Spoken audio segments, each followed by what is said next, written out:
They give you word by word what you can do to do this. I used to do this. I only do one part of it now. Which part did I do with you yesterday? Open your eyes. Which part? It was the opposite of opening, wasn't it? Keeping them closed. Eye catalepsy. So let's use the terms. I did eye catalepsy as a part of the induction. No stress, was it? However, everybody here kept their eyes closed. So let me ask you this question.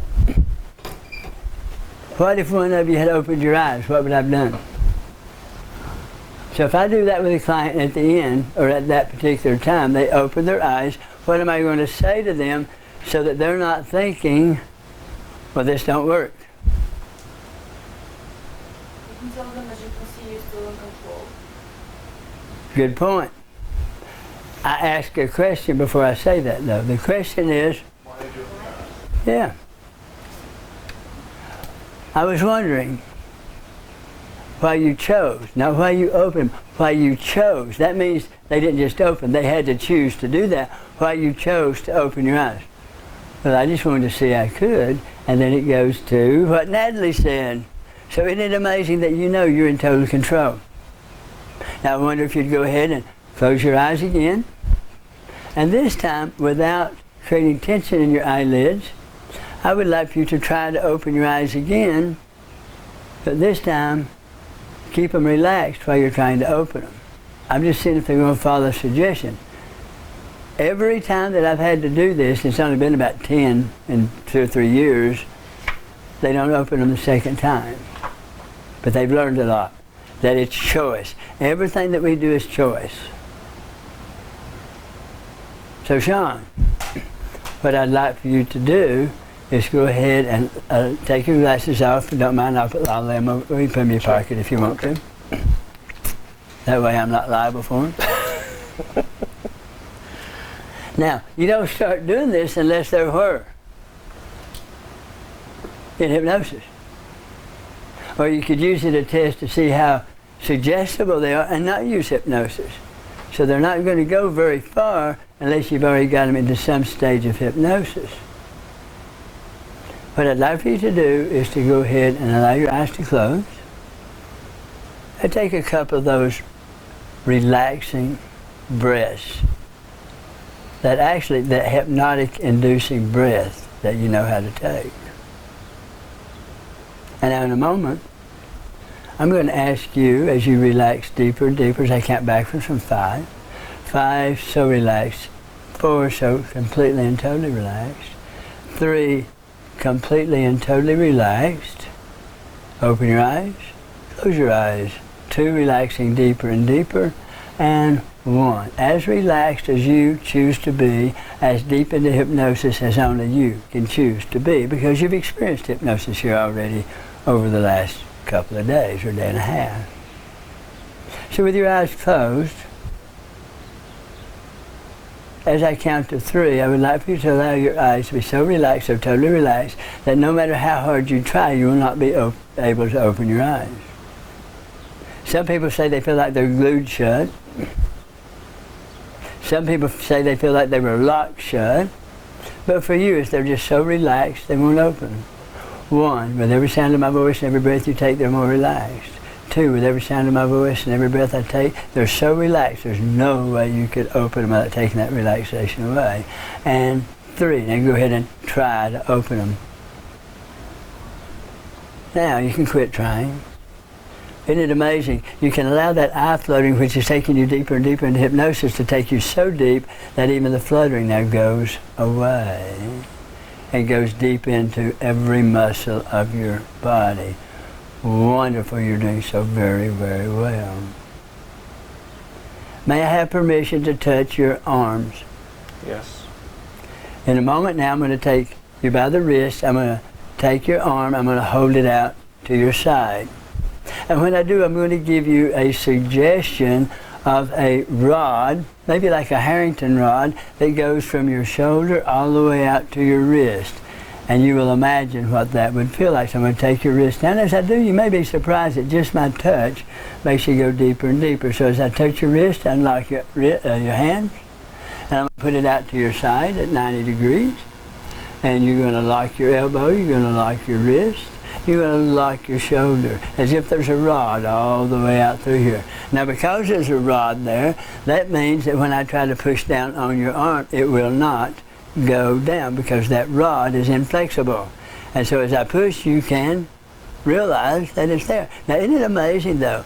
To get that rod out is so simple. All you have to do is imagine that it's removed, and when it does, your elbow relaxes, your shoulder relaxes, and I'm going to leave it on your thigh this time. Wonderful. You are doing so very, very well. Now in a moment you may be surprised, as you were earlier, that you can actually talk out loud even though you're in this hypnotic state.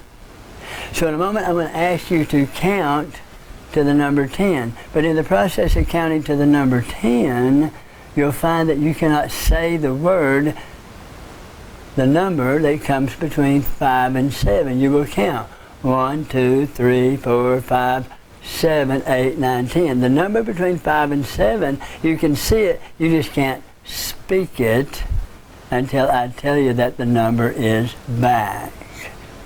So you will just simply go, and every time you say a number, I'll say deeper. 1, 2, 3, 4, 5, 7, 8, 9, 10. And because you're counting out loud, you're going to be very surprised that you go deeper and deeper and deeper in this hypnotic state, but you're very secure on the stool that you're sitting on. Go ahead and count. 1, 2, 3, 4, 5, 7, 8, 9, 10. Very, very, very good. Now that number will stay unsayable until I tell you after we finish this demonstration that that number is back. And it's amazing because you get this really nice sense of just feeling good because you know you have that kind of control to hide it or to bring it back. And now we're going to go to another process. What I'd like to do is to show you how much control over you have of perception and parts of your body. So what I'd like for you to do now is basically concentrate on your right hand. I'm going to touch it again from the wrist down to your fingertips.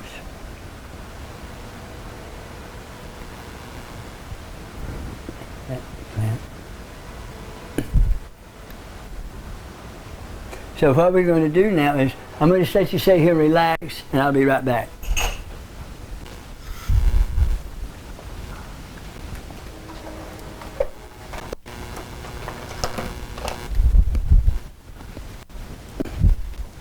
Well, wasn't that comfortable just have the silence? I see your head's already falling forward. That's great. I'm back now so you don't have to worry about falling. You can put your head back down. That looked good. You look so comfortable. However, I do want you to concentrate on your hand from here to here. And I also want you to remember something. I want you to remember what it might have been like to have gotten home from the dentist and your jaw and your tongue were so numb you could bite on it you wouldn't even feel anything. Or you may remember some time that you've been to the doctor and had to have a local anesthetic. It could have been from having stitches or anything. Or you may have been somebody that in the past has had a spinal block. Any of those things that you can remember what that numbness felt like. But I know there's one you can remember, and that's when your arm or your leg have gone to sleep and they had that leathery feeling, that tingly feeling. But then there's another one too. Those partiers that go out there and they stick that hand down in that cold ice chest to pull out that last beer, and their hand gets numb because they're trying to find it. So I want you to imagine that sensation, whichever one you can most relate to, that's happening right here in your hand. And it's happening to the point that nothing that I would do would bother you. That nothing at all that I would do would bother you. Now if I do something that bothers you, let me know. Just let me know. You have that control. That nothing that I would do would bother you at all. Wonderful. Now in a moment I'm going to have you to open your eyes but stay in the hypnosis. When you open your eyes, I want you to look down at your right hand and see how accomplished you are as a hypnotist. So you can open your eyes whenever you're ready and you'll stay in hypnosis. Go ahead and open them and see what we've done. And now close your eyes and go back even deeper into this hypnotic state. Wasn't that amazing? Wasn't that wonderful? The amount of control that you have over what you can accomplish in every aspect of your life, both emotionally and healthy and any other ways you want to. What we'd like to do now is to see how much control you can take over your ability to create. In a moment, I'm going to have you to open your eyes. I'm going to have you to look down at the floor. And when you're going to look down at the floor, you're going to wonder who in the world would set a clock on the floor. You might even smile about that aspect, that there's a clock on the floor. But what I would like for you to do is to describe that clock to me in fairly significant detail. Not too much detail, but enough to let us know where you think it came from and what it looks like, whether it's digital or not digital. So when I count to 3, you'll open your eyes, you'll look down at that clock, and the first time, why would anybody set the clock on the floor? And then you might even remember places like on TED Talks where they actually put a clock down on the floor so the people speaking will always know how much time they got left. So there's always a reason for things. So at 3, you'll open your eyes and describe that clock to me. 1, 2, 3.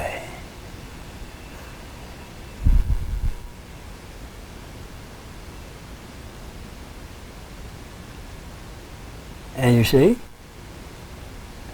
Can you tell me what it looks like? It's an analog clock. Good. What time does it say? 10 to 9. Very good. Now let your eyes close down, down, down, deeper and deeper and deeper, feeling so good, feeling so peaceful, and feeling so very, very calm. In a moment when I bring you out of this wonderful hypnotic experience, knowing that every day you'll be happier, healthier, more content, more peaceful, more relaxed.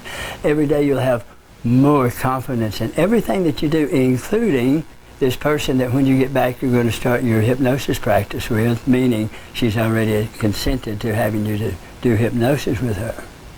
But one of the things that you're going to notice is you can't find your glasses. As a matter of fact, you may even say that I took them from you while you were sitting up here.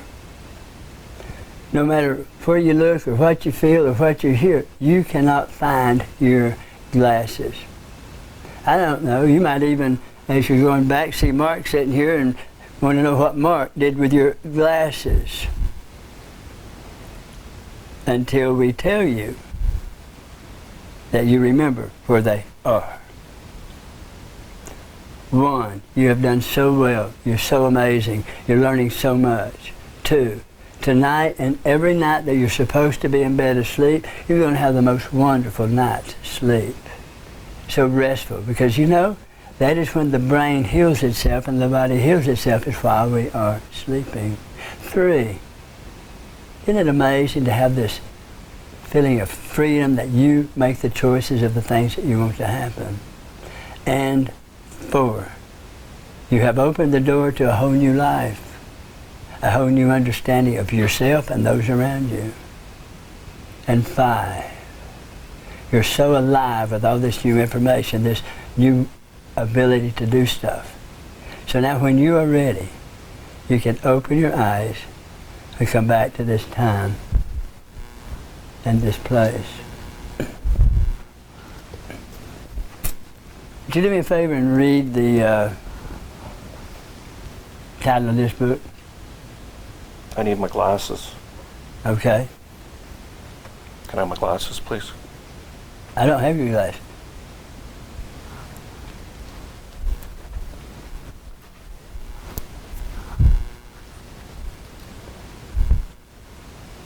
Mark, did you take my glasses? I bet I know what you need to do. Close your eyes And now let yourself remember where you put your glasses. Wow, isn't that a great feeling to have that choice to do that? Now when you open your eyes, you'll totally remember where your glasses are. Good. Now, I would like for you to take that clock over there and start with the number 1 all the way to 12 and count those numbers around. See, what's interesting is you only have 3 numbers up there, so you have to know what goes in the blank spaces starting where the number 1 slot is, right? So Yeah. just count, starting with the number 1 all the way around to 12.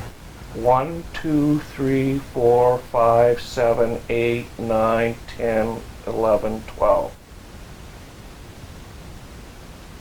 Are you sure of that? Yeah. Okay, very, very good. This time I'd like you to realize something. Count your fingers for me, starting with number 1 and see how many fingers you've got. Count yours up. 1, 2, 3, 4, 5, 6, 7, 8, 9, 10. Ah, that way could you see it? You figured it out, didn't you? Yeah. Okay, count to 10 for me again. 1, 2, 3, 4, 5, 6, 7, 8, 9, 10. So that one has worn off. So you can say the number 6 now anytime you want to because you're able to do it here. All right, so hypnotic suggestions could last 2 seconds. They could last 20 years. We don't know. That's why repetition is so important. All right, you did great. Okay. Thank you. Because you can't get down yet. Okay. You're still in front of the audience. They get to ask you questions to learn from. Anybody have a question for Sean? I think his hand's up high enough he wants to be first. So when you were looking at the clock, were you aware that you skipped 6? When you counted the numbers off? I couldn't say 6. But He you can were see, aware. he can't I can say. see, but I can't say. Right. So what changed here though? What changed here? I don't know. I just He chose to say it becomes. He's done it how many times now, and it's starting to wear off. Because he can see it, he can't say it. So every time he sees it, he's reprogramming that it's time to learn to say it. So very good. Any other questions? Do you remember looking at the clamp on the back of your hand? I remember, yeah, there was a clamp on my hand. The Alice clamp. Could you feel that? No. Look at it. Yeah. I hit second click. Did you remember, did you actually see a clock on the floor, or did you see a clock in your mind on the No, I seen a clock on the floor. Now this is our 20% group right here.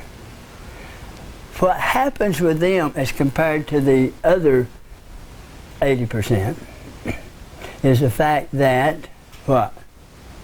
their imagination is more engaged? They work faster. Doesn't mean other people can't do the same of the issues. Not for showmanship, but for issues, other people will get there. It just takes repetition. He's going to get there real good. So if he wants to lose weight, if he wants to work with some kind of a problem, he's going to get there really quick. But then again, we don't know how long. I mean, he can do it probably in one session, but we don't know how long that one session will last, as opposed to hypnotic suggestions. So he really needs to continue to repeat it. So if after the clock I had gone back and said you can only say the numbers between 1, 2, 3, 4, 5, and 7, and 8, 9, 10, probably when he got to count his fingers he would have been in the same situation. I just need to reinforce it. So what do you think about that? How about when he amazed? How about when you put the rod in your shoulder? Do you remember him doing that? Yeah. And what it felt like? Do you recall him trying to push your arm down? Well, I remember him trying to push my arm down, but there was a rod in there. Yeah. I physically seen the rod leave my shoulder. I used to, and we'll let you do it if you want to, but I used to make every class find a partner and do this. I'd love And we could do that. And I had one girl that could never get to the rod part in the group. But it also has to do with how you take in information. So with her, every time you go ahead and put it up here, and don't Yeah. she would drop it down. So I brought her up to demonstrate in front of the class, and I used some different words. And the words I used were, she was a nurse anesthetist. You can remember what a Harrington rod would do if you run it up through the knee, right? Or any type of a steel rod. If it was there, how would your body respond to it? Imagine what that would be like. Because if it's there, what can you do and what can you not do? And that was all it took. All right, relax it back down. So, how many people here, when you talk to them, say, I can't visualize? You ever talk to anybody say, I can't visualize? You're going to hear it when you start this, well, I can't visualize. So what would you say to them, Ellen?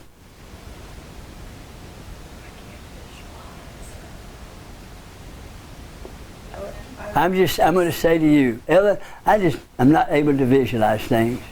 And you're going to tell me what? Just use your imagination and act like you can visualize. Well, I don't have an imagination. Can you pretend? How about your other senses? You guys are getting way too complicated for me. I just asked them a question. I'm going to ask you why you say it. Why do you say that you can't visualize? I don't know. I've just never been able to do that. I guess my mom and daddy didn't read enough books to me when I was going to bed at night. Well, let's try it. How about this? Ellen, Yes. what color's an apple? Red. How do you know? How do I know? How do you know it's red? Because I can see it. You can see it. You can visualize. However, I've seen a lot of yellow and green apples too. So the point is change the word visualization to a memory. Most visualizations, if it's in the brain, come from what? Memory. Because you really can't see it. You just can remember what it looked like or what it was. So when you're working with people, well, not everybody, but most of us have pretended in play. Not so much anymore. Now it's Nintendo, not let's pretend that we're having coffee, the little girls making up and dressing up their dolls, or for me it was always cops and robbers or cowboys and Indians. You know, and if you were lucky, you got to be the good guy. If you were unlucky, everybody chased you. So that was it. And we'd go to the woods, we'd get our acorns and we'd get our flips and we'd have real fights until we really graduated into BB guns. And then we had to worry about losing our eyeballs. And we did all that. Today you can't even do that like a gun. So, thank you so much. You're welcome. And So while he was up there with you, Ron, he still looked a little bit like he was, while you were having conversations, and then there at the end he was like moving around like he normally does. And was he still a little bit in it? that's why I took a lot of time just having a conversation to give him time. Because what did I know about him that I don't know about anybody else? Well, don't know about most of it, would not know about my client. He slowly emerged. Yeah. Well, how he responded to what we've done up to this time. So that was interesting when I watched him, and the only two people I saw him look at was Mark and me. Now maybe I didn't see the whole thing, but when he asked you if he didn't have his, wear my glasses, and then he looked at me, and then he looked at Mark, and then he looked at Mark again and asked him. I thought that was really interesting. So I looked at you first? Yeah. Because he knows Mark's on this side of the room, So and he started and just trying to see. looked. And he might have even quickly looked at Rodney before he got to you. And he probably focused a little bit on Amber too. So the whole point is he is. Now, every day in every way I am better and better. Every day in every way I am better and better.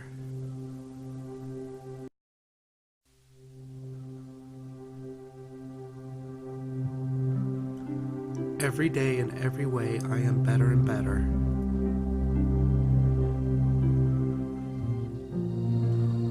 Every day in every way I am better and better.